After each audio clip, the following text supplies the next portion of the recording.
Big Daddy Unlimited brings you this episode of the QA. It is the end of the month, which means it is QA time. It is also not just the last Monday of the month, but the last day of the month, so I'm getting this done in the nick of time. My name is Dave Tim from Guns and Tactics. Thank you very much for spending a few minutes of your day checking out this video. This is the series where we answer your questions. You send a question to the email address shown below, that is theqa@gunsandtactics.com, and I do my best to answer your questions. One lucky question asker also does get a prize, which is pretty awesome. And we always do our best to try to make sure we're getting good info, and several of the questions have kind of spawned into their own video topic as well. So again, if you want to see your question on the show, send us an email. You can certainly leave a comment down in the section below, but the email is best. It's the best way for us to track things and go from there. So we're going to get right to it. We have a regular starting off, Kevin, who always submits questions every month, which we appreciate. Kevin, I don't think I was able to get to all of them just for time, but there are a couple of good ones in here that I think will eventually make their way to their own episode as well. So real quick, how do you handle bursting bubbles or dispelling myths as an experienced gunsmith or instructor, especially when correct information contradicts what the internet experts say? I totally have been there before, and actually I was just writing a course description. I'm going to be teaching at a class, a conference of operators who operate operationally, I guess, but I'm going to be teaching at a conference this spring, and in the job, or the not job description, in the training description, I even put sacred cows will be slain, talking about certain fundamentals, things like that. So I try to do it with real information. You know, it's certainly good to be upfront, and I try to tell people like, hey, this is my opinion. And as one of my late mentors, Louis Auerbach, used to say, whenever you hear the terms I, me, my, those are my opinions, they're not fact. And I try to follow that because Louis was really, really good about sharing his opinion when it was appropriate and then sharing fact when it was appropriate. And then letting the student ultimately decide what's best for them. So that's how I try to do that.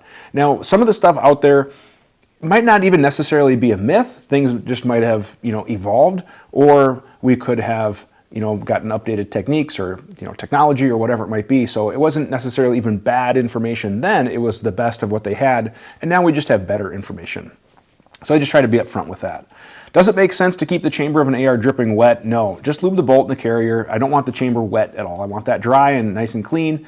So basically it can do its thing, because if it was soaking wet, not only could we have issues, but then also when that oil burns, because that does get really hot, that is a bad thing as well. So we don't want to lubricate the chamber, if you will.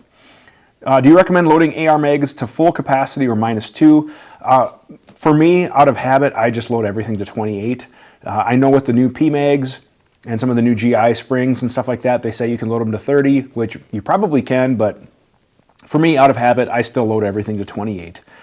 Preferred mounting plate for the Holosun 509 to mount the red dot as low as possible. Obviously, direct milling would be best, and there are some machine shops out there that are getting those 509s, which is the closed emitter, which I actually have. I have one around here somewhere. Well, I got one on me, but that's internet range safety officers out there would have a cow if I took out my carry piece. So we won't do that.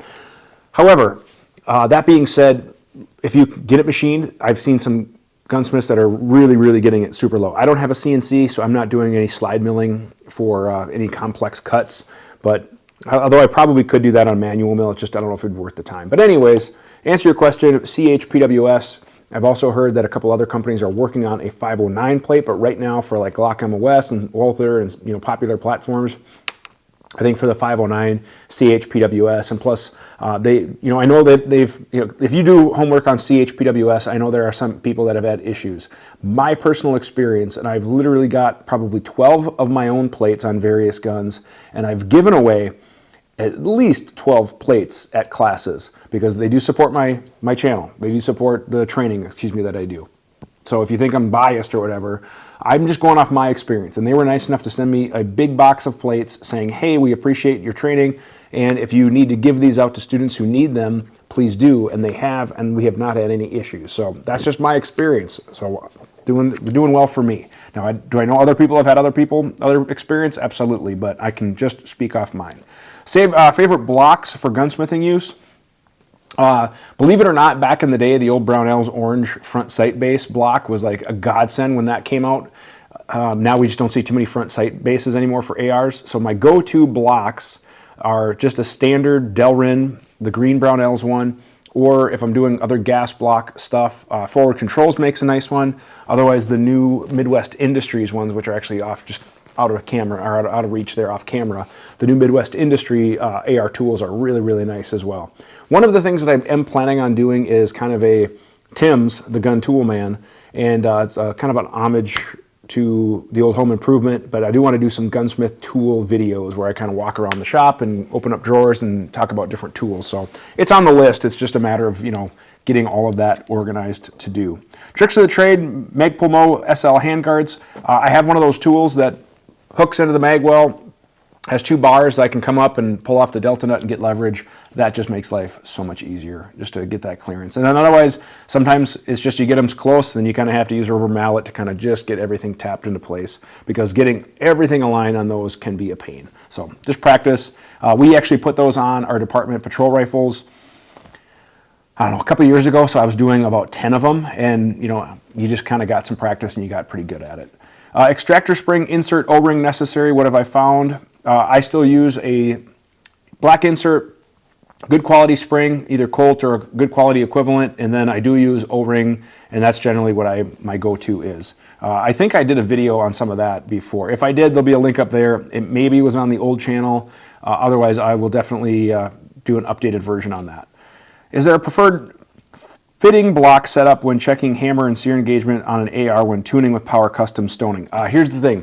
I don't stone any AR triggers anymore. There are so many good quality triggers that are drop-in, that have a warranty, that have factory specs, duty grade to whatever. It has been probably 8 years since I've stoned a AR trigger, and I don't plan on doing it anymore. So I don't have a block. I don't even have any stuff like that to do AR trigger jobs. I just do drop-in stuff. It reduces the liability plus the quality. 2-stage, single stage, you can get pretty much whatever you want nowadays with minimal work. What are your preferred stones? I usually get all of my Arkansas stones from either Brownells or MSC Direct, and of whatever grit I need for kind of cleaning up burrs or stuff like that when I do have an issue. But again, that'll probably be a part of that gun tool video. When it comes to common vision defects, when does it make sense to recommend iron sights, a prismatic optic, a red dot optic, aperture rear sight in conjunction with a red dot, or an LPVO?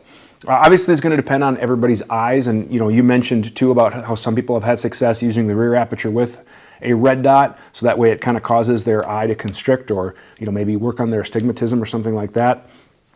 My general philosophy is if an LPVO is an answer, it probably should be the answer, but that's just my personal preference. Are there still guns that I have red dots on? Yes. And are there still situations where I think a red dot is appropriate? Yes, absolutely. SBRs are one. However, on one SBR build I'm going to be doing coming up, I'm actually going to be putting an LPVO on it. Not necessarily because I need that gun to be a 400-yard gun, but because I might need it to be very precise at 60 yards or something like that. So I generally like LPVOs. Right around a pound is where I try to get them to weigh. If they weigh more than that, it kind of starts to become a little bit tougher on a patrol rifle. However, red dots are still good quality. They're fast, they're robust, they're reliable, so they are a good solution as well. Obviously, you're going to have to do what works for the individual with your eyesight, whatever it might be. Brass overbolt, talked about that in kind of some detail in your email. I think that should probably just be its own video. Thankfully, we just don't see it that often. At AR classes that I've attended, teach, whatever, it's just not that common, but do we still go through it? Yes, however, I probably teach it a little bit different than some other instructors, just because I'm teaching towards that kind of common patrol officer at times. So it's going to be one of those things that is definitely not an immediate action. It's going to take some definite time. And for most people who don't practice it, it's going to take some significant time, if not some tools. So that'll be its own video. FAL mag refurbishing, I actually don't own an FAL or any FAL mags. So I'd be out of my lane, so we might have to do some homework on that. Cold weather sling use, trigger guard, optic lenses. Cat crap for the optic lenses, same thing with my handgun red dots. Trigger guard, I still like the oversized trigger guard, either the old ones from Defensive Edge, the new ones from Forward Controls. The Magpul one is probably one of my least favorite, just because depending on your lower and where it sits in those ears might be kind of a pain. So the Forward Controls one so far has been pretty good, as is the old SLR. And, I'll probably come across another one here and there. The Bravo one's pretty good. The new Midwest one looks pretty nice. I just got some of those in. And then as far as the mittens and stuff like that, Even when I'm in really cold, I still try to have an isolated trigger finger mitt, and I think I talked about that a little bit in my cold weather AR video, which you can check out up there, but that still allows me to get in those trigger guards just fine. And Instructor Nightlife, travel vices, things like that, you kind of went into some detail. I don't know what kind of experiences you have, but I have never had students offer me to do those types of things, taking me out for all sorts of vices. I'll just leave it at that. I don't know. I kind of avoid that when I travel. Granted, I've only been traveling for about a year-ish. But even when we've hosted people, we've never offered to do those things. But I don't know where that kind of happens. So, and then the training hazing with the replicating blood and stuff like that. Again, I haven't heard of that. I talked to a couple of other colleagues, and thankfully they've never heard of that. So I don't know if that's kind of a thing down in your area. But basically, what he was referring to was some people basically making like fake blood that would stain and then kind of using it as like a hazing thing for new students or whatever. I just haven't heard of it. So what I have done when I do want to simulate blood or slippery stuff, whatever, I use baby oil because it's easy to clean up and it is kind of slippery. However, I can tell you from personal experience that blood, real blood, is kind of slippery at first because it's a thicker liquid. However, then once it kind of smears to where it starts to dry, it actually gets sticky. But at first, it's very slippery, okay? Like I went to a stabbing scene once and literally it looked like Dexter. And Lance, if you're watching this, you were there, but like you're walking and you're like slipping because your boots are just slipping on the blood because there's so much blood everywhere. Like I said, it almost looked like a Dexter scene. But then as you're grabbing onto people and stuff like that and that blood is starting to dry, it would actually get kind of sticky. And there's been other times too on medicals, car crashes, assaults, whatever, where it is like that. But once it gets on stuff, if it kind of smears out to where it starts to dry and get tacky, it actually gets a little sticky. So that is one part of it. All right, so thank you very much for those questions, Kevin. We'll get into some more detail on some of those other things. I think they'd be good video ideas. Number 2, this one is from Brian. I saw a review of a new single stage trigger. I was looking on the Sako webpage for their Model 85, and they show 2 options, a single and a single set and a single stage. And I think they're probably referring to the same thing. Generally in triggers, there's single stage and double stage. Single stage is basically if we had the trigger, it's ready, primed, ready to go, and as soon as we apply the appropriate weight to break it, it breaks, the shot's fired. A double stage trigger basically has this first stage. For a lot of triggers on the market, there's usually a spring that is causing that. Some of them are actually a fake 2-stage, whereas this is doing nothing other than just overcoming spring resistance.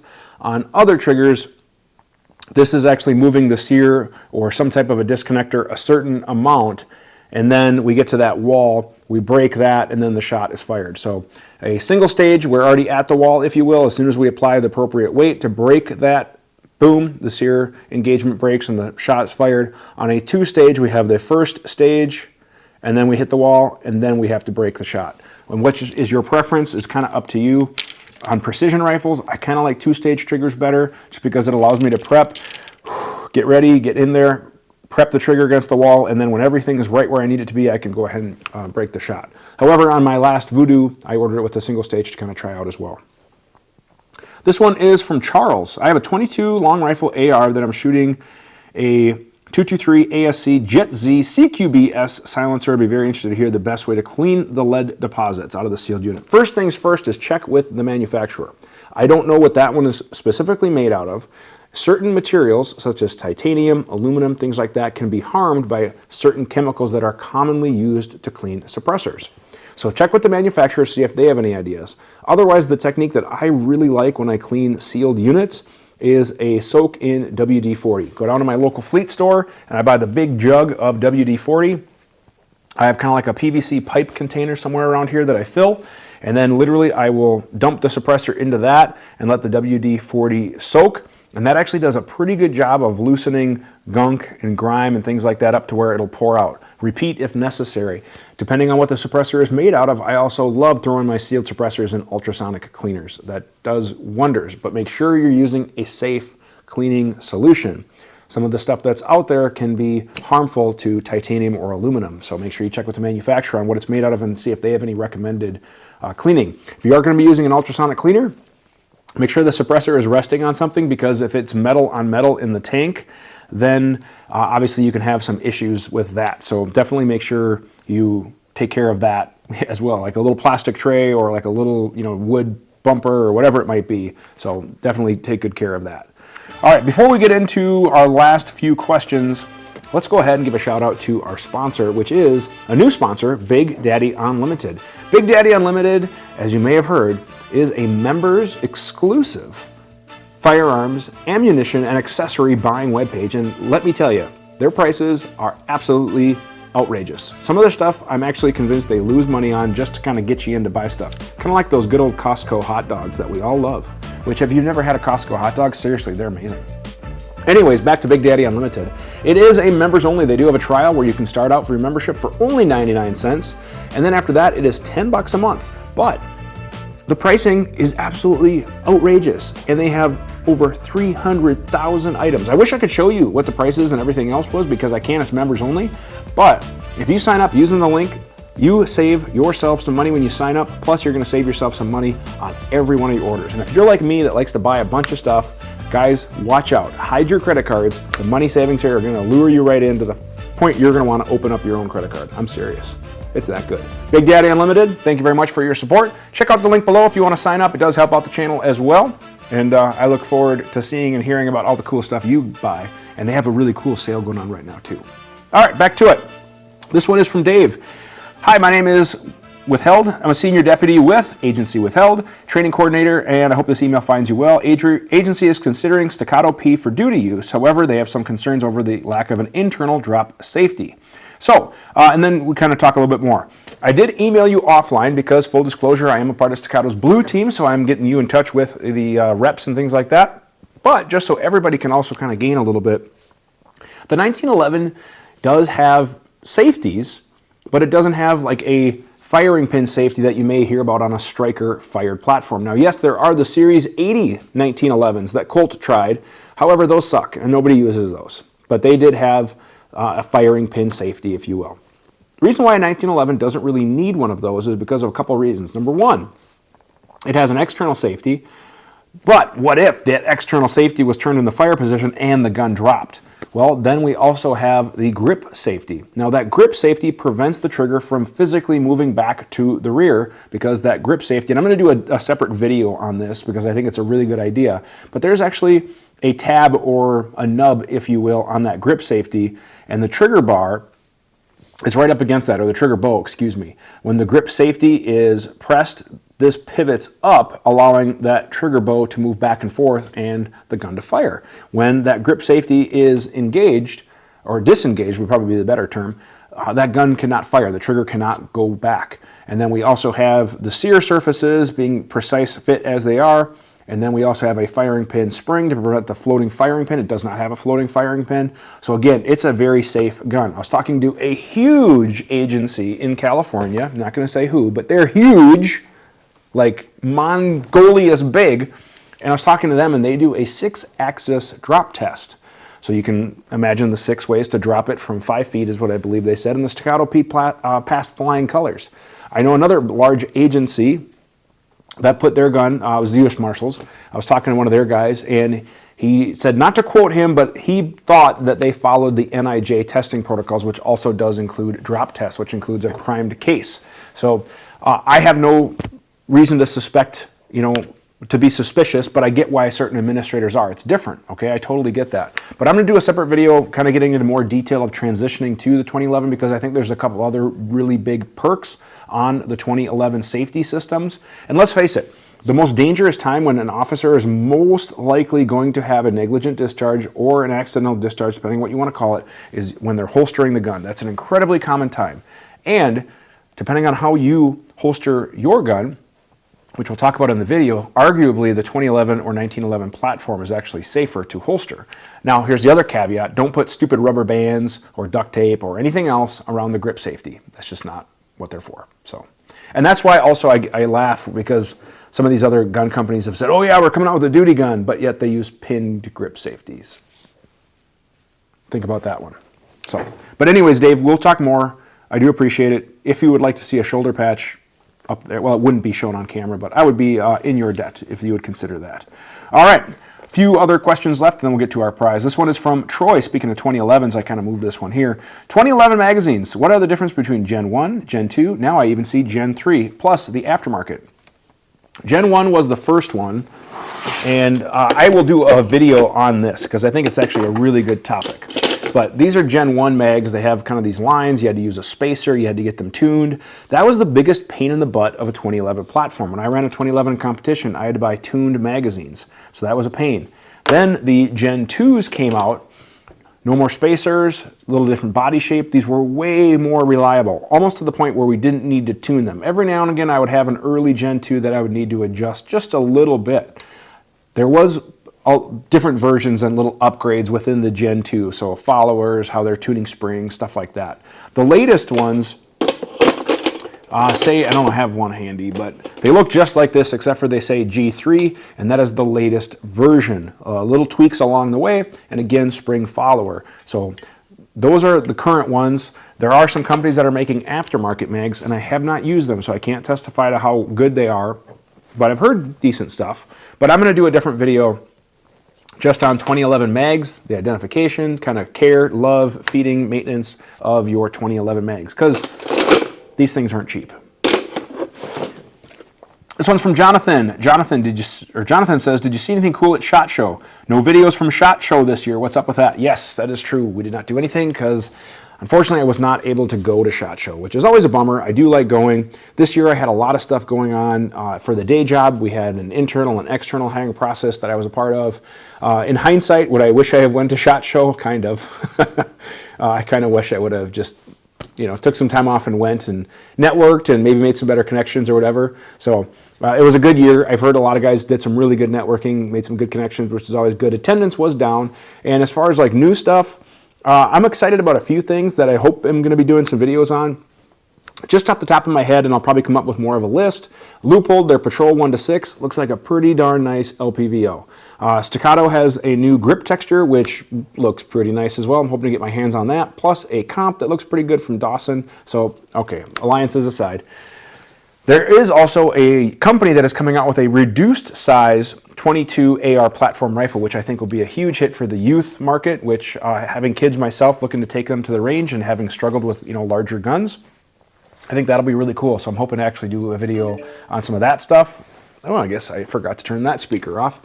And then there's a few others, things that I thought were kind of cool that come up here and there, whether it be soft goods or clothes or accessories, whatever. But I'll probably do more of a SHOT Show wrap-up video, or like I said, probably what I'll focus on is just trying to get as much stuff in I can to show you guys, whether it be in first look or reviews or whatever. Last question is from Nathan.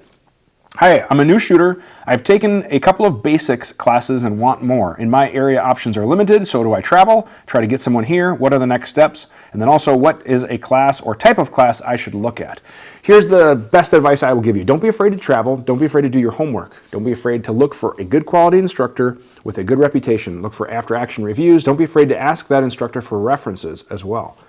What type of class? Everybody always gets wrapped up in the, I want advanced training, I want advanced this. Well, the reality is most students who really, really, really want that are still really well served by quality instruction in the fundamentals. Now, I get it. Maybe there's a certain skill set that you're looking for, whether it's close quarter stuff or around structure.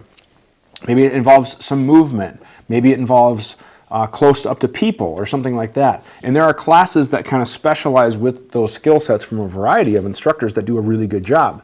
Maybe you're looking for a red dot transition class or a 2011 transition class or something like that. But the reality is all those classes, pretty much every high-level whiz-bang operator, operationally operator class always starts with, you guessed it, the fundamentals. The instructor wants to see, hey, can these people shoot? Most times, you'd be surprised at how often the wheels fall off past about that 15-yard line. The other thing is that instructor wants to make sure everybody has a baseline understanding of the fundamentals, so then when they move forward to different things, they at least aren't starting at ground zero. Now, there are some classes that say, hey, you have to have all these prerequisites and blah, blah, blah, so then they can maybe start, with the wheels running a little bit quicker, but even then, a lot of those do a review and they loop back. So don't be afraid to take good quality fundamental classes or like level 1 or whatever it might be. Now for me, when I market my classes, I have an intro course, and I call it that because it is just that. It's an intro. As I like to joke around, it's a step above, hey, this is the end where the bullets come out. However, my fundamental class, I often get people who tell me like, hey, I don't want to take that. Why not? Well, I'm looking for more of the basics. I'm beyond the fundamentals. Well, I've had other guys take that class literally 4 years in a row because they use it as a benchmark to see how they improve, and they always generally tell me they learned something new or got better. So don't be afraid to take a fundamentals class from somebody as well, especially if it's a good class. You'll be surprised at how much there is to sharpen. I still go to fundamentals classes. I love seeing how other people teach the fundamentals. I want to get better. I'm always on this quest. So I have kind of this master-student philosophy. Rest in peace, Neil, if you know the quote I'm talking about. Bonus points to you. All right, guys, that's going to wrap it up for this one. Before we give away our prize, I do want to again say thank you to Big Daddy Unlimited. And if you have any questions, again, the best way to see your question on the show is to email us. The email address is shown below. That is the QA@gunsandtactics.com. I'm going to go ahead and put the rules up. Make sure you're following the rules. If you've won in the last so often, make sure that you are sharing the love, and we'll keep track of that. But I'm looking for you guys to stay honest. All right, our random number generator gave us number 8. I don't actually think we had 8 questions. No, so we had 7. So that means Nathan, you're number 7. You are going to be the winner. And the prize is actually some 9mm ammunition.